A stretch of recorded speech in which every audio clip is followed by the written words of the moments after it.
Le président, mes chers collègues, quelques remarques, évidemment, pour certaines d'entre elles critiques sur le budget. Et commençons d'abord par nous mettre d'accord sur ceux sur lesquels nous sommes d'accord. Je n'ai rien à redire sur les éléments de conjoncture qui ont été donnés en appui du budget, sauf à être d'une malhonnêteté intellectuelle absolue. La crise est là, c'est un fait. Je n'ai pas non plus grand-chose à dire, sauf pour faire écho à ce qui vient d'être dit et ce qui a d'ailleurs été déjà dit lors du débat d'orientation budgétaire. Rien à dire sur l'évolution, ou en tout cas la rigidité et les produits constatés dans notre institution, ainsi que sur la nécessité, ou en tout cas la situation dans laquelle nous nous trouvons par rapport à la nécessité de dépenses qui sont évidemment contraintes. Voilà. Donc ça, c'est le cadre dans lequel nous évoluons. Quelques remarques, d'abord peut-être une remarque de pure forme, mais importante sur le document et notamment sur la note de 8 pages. J'aime les choses synthétiques, mais je l'ai trouvé peut-être trop synthétique. Ça, c'est une remarque de forme. C'est important quand même parce qu'à l'intérieur de cette note de synthèse, je trouve que nous manquons singulièrement, ce n'était pas le cas dans le passé parce que j'ai repris l'ancien document, de tableaux comparatifs, même si comparaison n'est pas raison, c'est toujours intéressant d'avoir des comparaisons avec un aspect graphique. Ça, c'est pour la forme. Ce que l'on peut ajouter pour recontextualiser, ou en tout cas compléter les éléments de contextualisation liés au projet de loi de finances, quelques éléments complémentaires que je n'ai pas nécessairement vu apparaître dans le budget tel qu'il est présenté, mais après tout, vaut mieux avoir de bonnes surprises, peut-être, parfois nous en avons. D'abord, les concours de l'État, qui même s'ils se situent de façon inférieure à la hausse de l'inflation, devraient progresser, ça c'est pris en compte. Un fonds d'accélération écologique, alors que nous affichons ici, la majorité départementale, des ambitions fortes sur ces thématiques. Un fonds écologique d'1,5 milliard d'euros appelé Fonds vert. Est-ce que nous aurons l'occasion, j'imagine, de le solliciter de façon précise sur un certain nombre de mesures départementales qui rentreront à l'intérieur de ce fonds? Des mesures en faveur de la transition écologique, un plan vélo, des mesures ayant trait au bouclier tarifaire, même si aujourd'hui on ne sait pas exactement ce qu'elles seront. Bref, peut-être y aura-t-il là quelques niches, pour prendre un vilain terme, sur lesquels nous pourrons nous inscrire en recette, et j'imagine que si tel est le cas, nous le ferons. Une difficulté, elle aussi soulevée par notre vice-président en charge des finances, qui est la question de la TVA sur la partie des recettes. Effectivement, c'est une question importante parce que la combinaison de la TVA en recettes et de la DMTO nous donne finalement deux types de recettes qui peuvent être inquiétantes parce qu'elles sont volatiles. Voilà.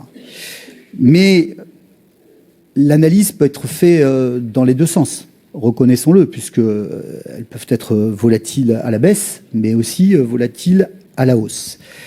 Je pense que dans le scénario qui nous est soumis, la compensation de TVA sera plus importante que ce qui est imaginé. Mais nous verrons. Je pense que cette année au moins, portée par l'inflation, la TVA les crédits seront plus importants que ce qui est imaginé en recettes. Et si tel est le cas, nous aurons évidemment la nécessité de réarbitrer décisions modificatives. Ce qu'on remarque fondamentalement dans le budget qui nous est proposé, et ceci plus au fond désormais, après avoir fait les constats que je viens de faire, c'est que après 2 exercices difficiles conduisant à restaurer l'épargne brute du conseil départemental, il est de plus en plus difficile à la majorité, à l'exécutif que vous représentez, de maintenir cette épargne brute. Ceci est évidemment quelque chose d'inquiétant dans la mesure où le BP 2023 affiche une prévision d'épargne brute en baisse par rapport au BP 2022. Alors, si je reprends la partie des recettes, effectivement deux recettes très volatiles, près de 60% de nos recettes sont désormais volatiles. J'ai dit que je pensais que les résultats de TVA seraient au-dessus de ce que nous avons imaginé. Les DMTO sont évalués prudemment, mais pourquoi pas, puisque les perspectives nationales sont a priori moins engageantes que ce que nous imaginions.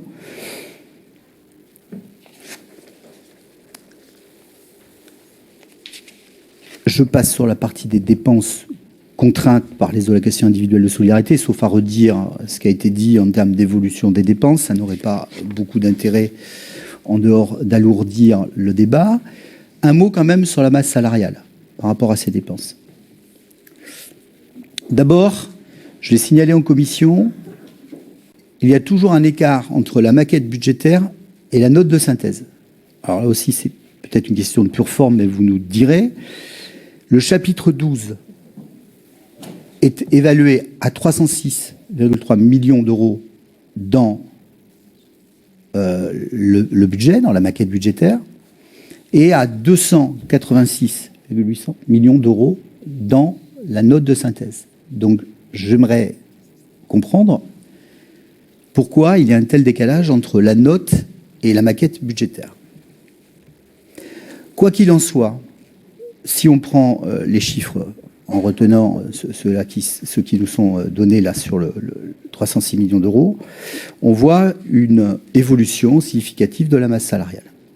Cela a été expliqué par des facteurs exogènes que j'entends, la revalorisation du point d'indice, les glissements vieillesse-technicité, donc tout ça est contraint, mais pour une partie importante, il y a une masse salariale qui résulte de choix qui sont faits par la majorité, par l'exécutif.